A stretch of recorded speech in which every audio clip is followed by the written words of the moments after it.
Hello, my name is Ashley Bout and I work as a consultant for the Office of the Ombudsman in Samoa. I've recently helped them establish the National Human Rights Institute for Samoa, and part of their requirements in their new role as the NHRI for Samoa is to have a back-end system that they can use to help monitor all of their ongoing work and help with the evaluation and help store all of their documents in a sensible and a way that uses technology to make their work easier and more efficient.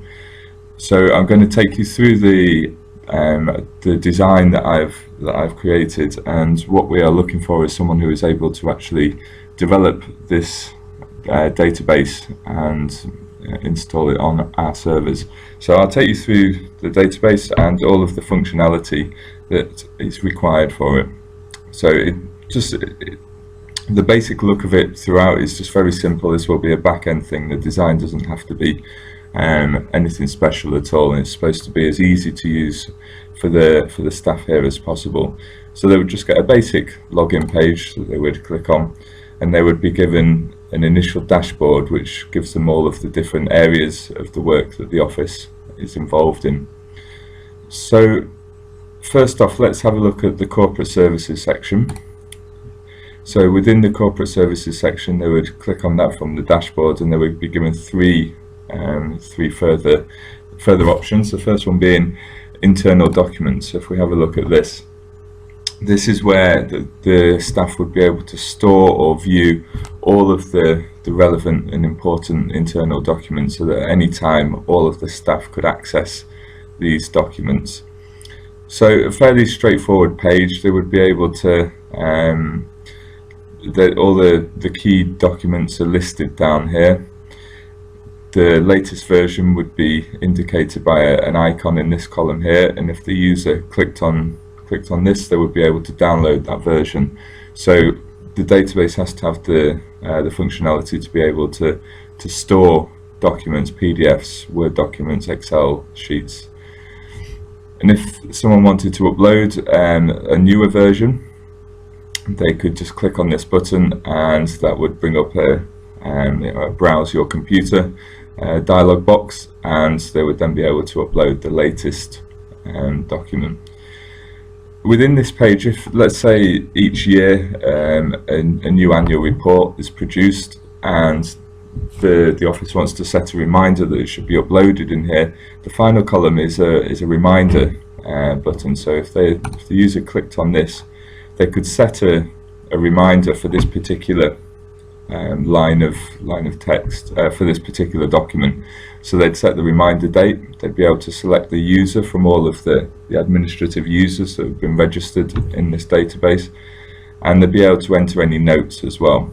And once they click save reminder, that would then, on that date, it would generate an automated email with the notes, the text of the notes and the document that it's related to, and that would be sent to the registered user that was selected.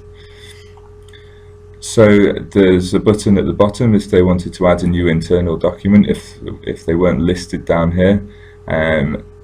Let's say office harassment policy, they'd click on this, they could enter the title, document title, they could upload the latest version and save a document as well. Save a reminder, sorry. So if a staff member wants to come in here and they're not looking for the latest version, let's say they're looking for an archived budget, for example, if they click on the archived documents tab, they would then get a list of all of the archived documents. So whenever, if we just go back to this page, whenever someone uploads a new version, the latest version in this column would be then archived, and the staff would be able to find it here. Okay, so let's return to the corporate services section and go through to the next one, which is performance reviews. Very similar functionality on this page as well. This is just an area where the office can manage its performance management of the internal staff. So here there would be a download the performance review form. So this is the template form that the office uses to conduct their staff performance reviews. And then whenever a performance review is complete, they get to so this tab would be for uploading a revised performance review form as well. And then underneath this would be where all of the performance reviews would be archived. So for this particular member of staff, you would be able to see all of his previous performance reviews. If you clicked on any of the icons, that would download that particular form, and the person, the overall administrator, would be able to upload the most recent reviews as well. There's also a reminder function here as well, so you can set the next review date. You confirm that, and then that would also generate an automated email to the person that's in charge of the performance reviews a week before the performance review was due.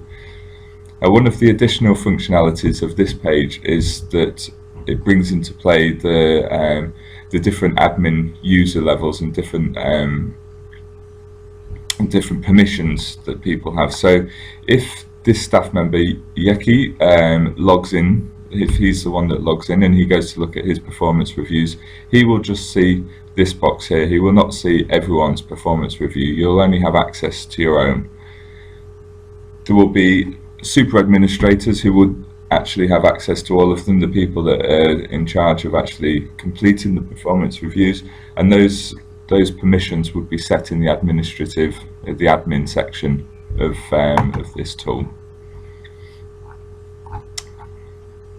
Okay, so I think that's it for the performance reviews page. So if we just go back to the corporate services and go on to the strategic plan. So the strategic plan is an area where the office can upload their strategic plan into the tool, and it then becomes a dynamic document that the staff can all interact with. So this would be the general template of it. There would be the headings up here, and initially this would all be blank, and the staff would be required to add it in. As well, there's this column, the reminders and notes. If you clicked on that, again, you'd be able to set reminders for any particular key performance indicator, any particular part of the strategic plan. They could put notes in, reminders, so notes on the reminder, but then also just general notes on the particular indicator as well. So, for instance, this indicator should be monitored on a monthly basis, etc.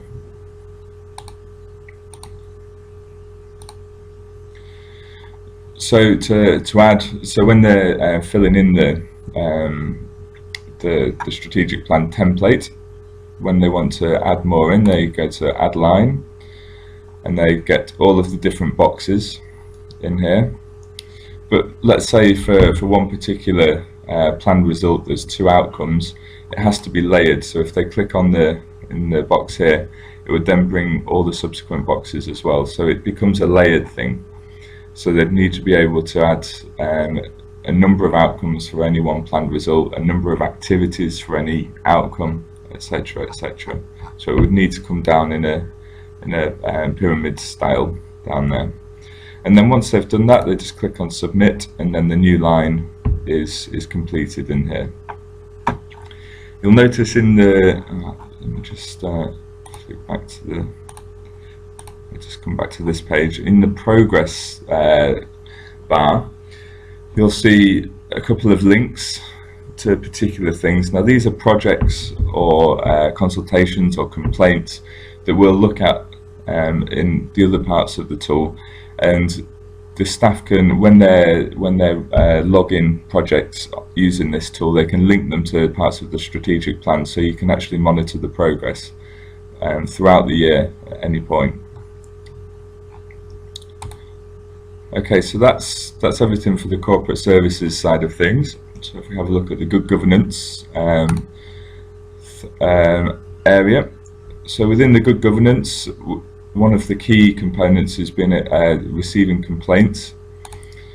So there's a complaint form, and this is consistent with the three different mandates of the Office of the Ombudsman. There's good governance, human rights, and the Special Investigations Unit. and I've created a form that's exactly the same for all of the areas. So this form is replicated in all 3 areas, which allows the form to be stored in the same way, and it's just up to the staff to mark what the jurisdiction is. They can tick more than one jurisdiction, because sometimes there's an overlap. So we would need to have a system that generated an automated complaint number, automatically generates the date as well, and then the user enters the information for the complaint and selects the jurisdiction, the basis of the complaint, the department or the agency if that's relevant, which user received the complaint, and which user the complaint is assigned to as well. So they also have the ability to enter any comments on this particular case, also to upload documents as well if necessary, and also a reminder as well. So wherever there's a reminder a button within this tool, this is the sort of format that it should take. So you can select a date for a reminder, you can also set a frequency, you can assign a user for the reminder, so this is the person that would actually receive the reminder via an email, and then any notes as well. And then just clicking on save reminder just takes you back to the home page again, but let's just keep looking in here. So that would be to add a complaint. And then let's have a look at the complaint archive. If a member of staff wanted to look through the past complaints, they would come into here and they would have a complaint search, and they would be able to search by any of the headings that you saw in the complaint form, so also by jurisdiction as well. And they could also search, so they've got all of these different ways in which they can search through the complaints, and then when they click go, the search results come up here, and it gives an overview of what the case is. So within the search results, you get the case number, the date, who complains, their contact details, and then all of the other elements as well. So when on the notes section with view, that would be a link that you would be able to, that would bring up an overlay, and you'd be able to see the notes. Same with the reminder, you would be able to add or edit that, or view if there was one there, and then the contact history as well. So if let's say the office receives another phone call after they've received the initial complaint, they can add a point of contact. So this is if they receive a letter, the person comes in face to face, or if they send an email, whether it's either being received or sent, and again who the user is and the date of the point of contact, and then they're able to enter any notes and upload any documents as well, any further documents. And then what that does is it keeps a complete audit trail of that particular case. And once the case is closed, once it's been resolved, then the user can click on close case, and this case will be within the database. It will then be marked as closed. So you'll see from the note on the side here that clicking on any of these elements of the complaint will bring up an overlay on the screen, allowing the user to change the permission, if to change the entry if they have permission to do so within their administrative status. And you can see there all of the different the slightly different functions that clicking on each of those different links will have.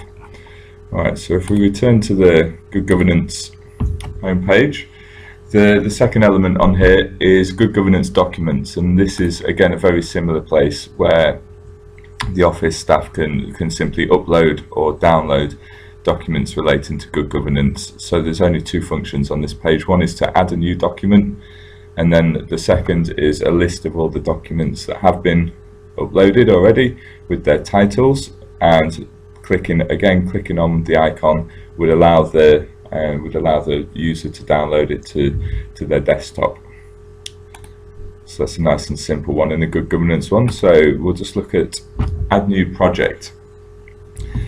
So this is a an element of the database that I've made consistent for all three of the mandates, again for the National Human Rights Institution element of things, the Good Governance, and the Special Investigations Unit. So the form looks exactly the same in each of the areas. The staff have the ability to enter a short title and a description. They can then select the individual or number of mandates that it relates to, and then the particular project type as well. And then if it's other, they get a box to enter other.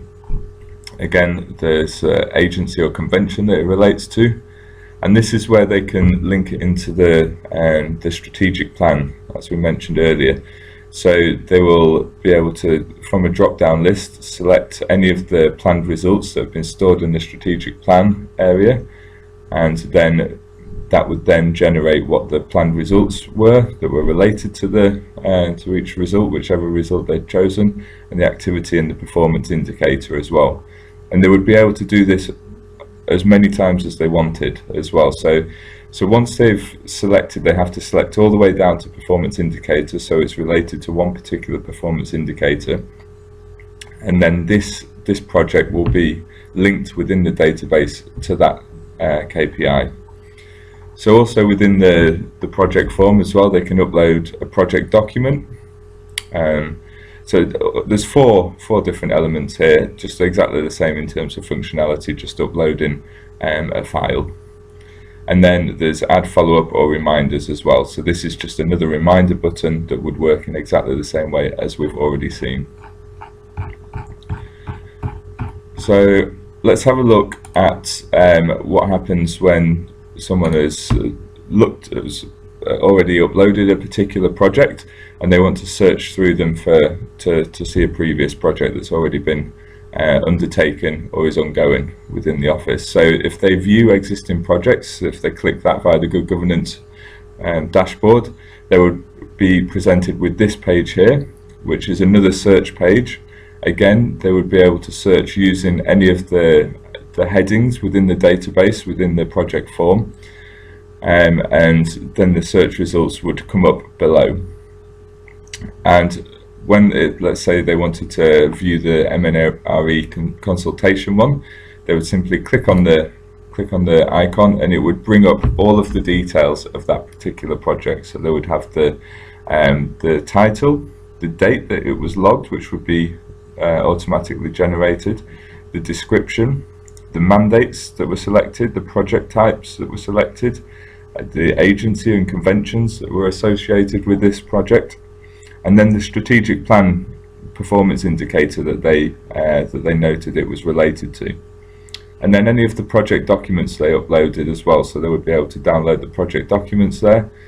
If they didn't upload one for any of the particular headings, that doesn't matter at all. It will just say no research or background documents have been uploaded.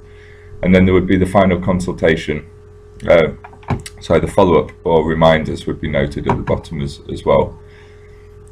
And if they click on the edit button here, that takes them to the project form that we just looked at, with all of the details pre-populated, where they can make new changes or add new documents and keep the project going.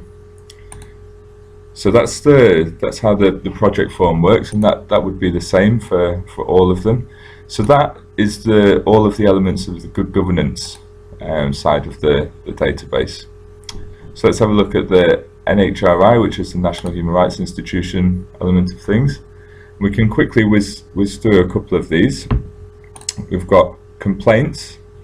Again, really don't need to go through this in any detail, because this is exactly the same as we've just looked at. So exactly the same form works in exactly the same way, and that's the same for complaints as well. So within the NHRI dashboard, there would be a complaints link, but it would just link to the same page, the same complaints form, and it's then up to the user to distinguish between the jurisdictions. Okay, so let's now have a look at the National Human Rights Indicators, which is an area in which, very similar to the strategic plan, the staff can use it to monitor progress against human rights standards. So it's structured in a similar way to the strategic plan. So they'd log in initially, and they would get a list of all the indicators that they've already added into the database. If they clicked on this, they would be able to, let's say, to add a new heading. Adding a new heading means a heading such as violence against women. So let's have a look at this. So you could add the heading and then the offences as well, which will make sense in a minute. And then once you've done that, and you'll be able to add as many extra offences as you wanted, and then you could save and add all of the indicators as well.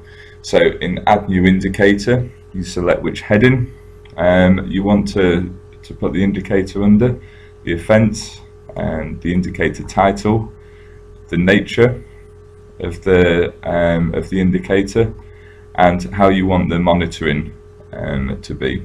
So if the actual monitoring of this was text entry, then the user then gets a text box below to enter what they want to be the monitoring information. If it's a numerical entry, then the user gets to select either a percentage or a whole number and enter a line of text describing the numerical value, e.g., for example, the percentage of the population under 18 enrolled in full-time education. And then there's the ability to allow notes and to add notes as well, and to add reminders or alerts. So if they save that, that then appears, let's say, under the violence against women. So if you click on this and you've already filled in all that information, this is how the table would look like. So you have your offences here under the overall heading. So let's say we've added in 3 offences up here, and then we've added in all of these different key performance indicators within here as well. So if a user wanted to update the top indicator, which was the number of international human rights treaties relevant to the elimination of discrimination against women, they click on this, and the pre-filled form would come up here, and they would be able to add in the monitoring history. So monitoring, they would be able to add in the latest data. They would be able to make notes, set reminders as well, edit all the reminders, and edit the whole area of that particular indicator. And just as another example here, so under the domestic violence outcome, you have an indicator that's the proportion of women who have experienced physical and or sexual violence by current or former partner in the past 12 months. And you click on this, and it gives you the overall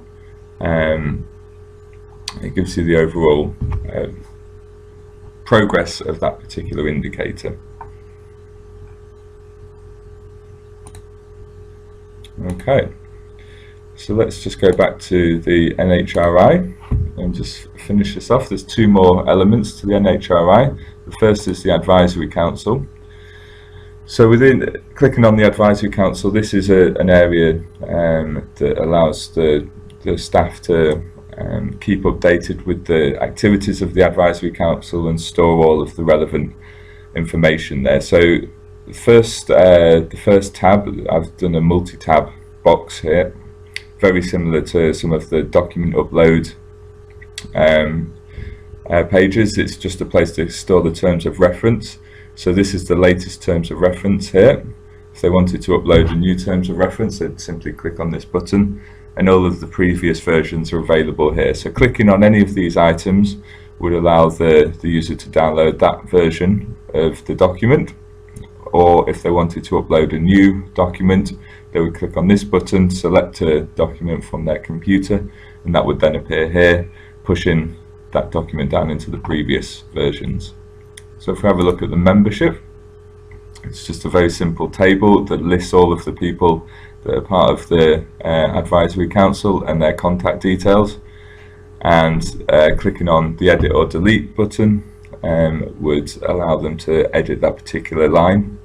And adding a new council member would bring up an overlay that with a box in it that has council member name, biography, contact details, etc., and then a save button, which would then mean that they then appear as a council member in this table. Click on the Minutes tab. Again, it's very simple document upload area. Add minutes of the previous meetings, just a very simple click button here, which would bring up a browse documents on that user's desktop. And then once they were uploaded to the database, to the server, they would then appear down here in the previous meeting minutes to download at any time that was relevant. Now we've got an issue reporting tab here, which is a new form that is going to be used for the advisory council to actually report issues to the NHRI. So we've got, again, just simple text entry boxes here and supporting documents. They can either enter a URL or upload a document, and then reported by. This will probably be a drop down box that would list all of the council members, so they could select one of the council members. So that would come from that would be a drop down box pre-populated by all of the council members' names here. And then they would have an area of focus, and they'll be able to the user would be able to select that. Estimated number of people affected would be a numerical value here, and they would then select from a drop down a rating of 1 to 10, and then this would automatically generate a coefficient using these two numbers, using a formula that we would have to actually confirm at a later date. But just to be aware that these two boxes would generate a number here that would then also be stored in the database along with this particular report as an individual column. They would also be able to put any notes in, and also be able to set email reminders as well, as we've seen in many different places before. And there would also be a drop down box of the positivity 1 to 5 rating for the user to select as well. And then they'll be able to submit that, and they would come to the page with your media art, your report has been uploaded.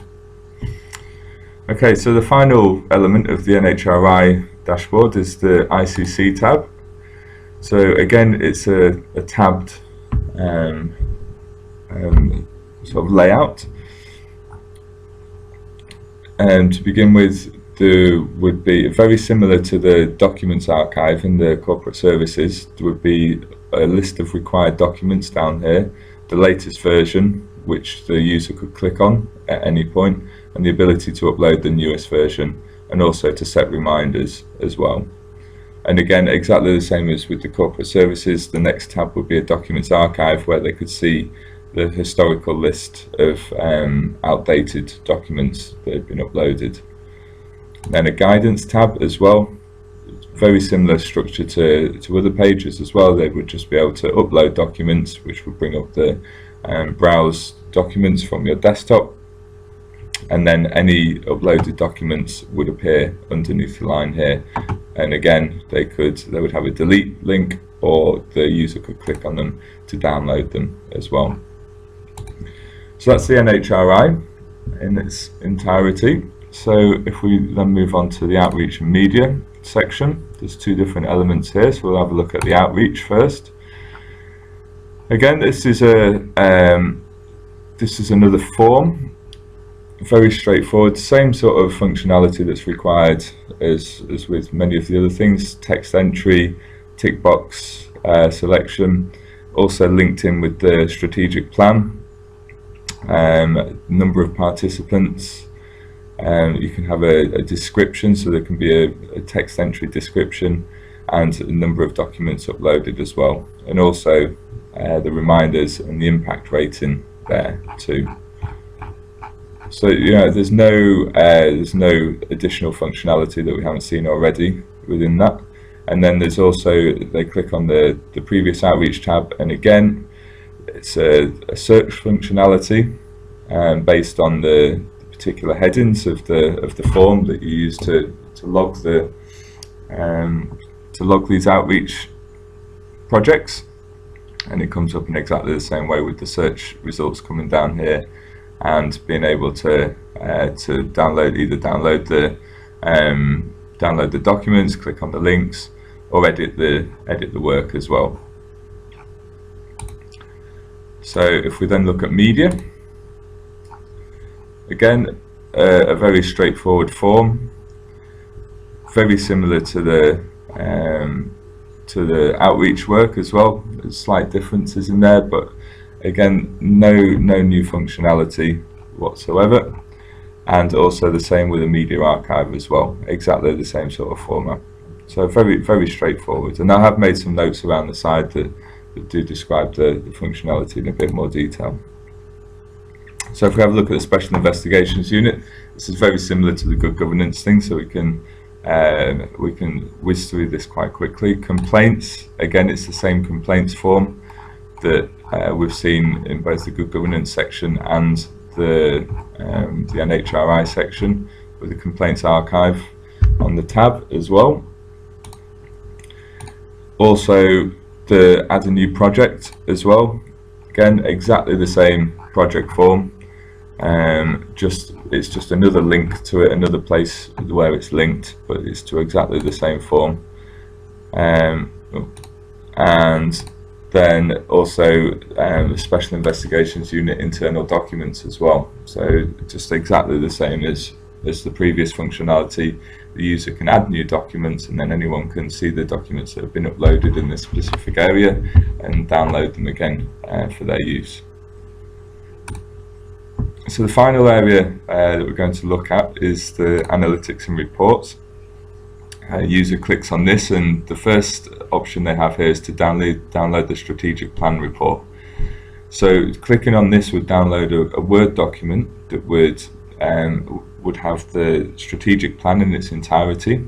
If you remember from the corporate services unit section, but it would also have the progress, the final column, the progress column, where it would detail all of the projects that had been associated with that particular performance indicator, as we've seen, where you can select which performance indicators any particular project or consultation is linked with.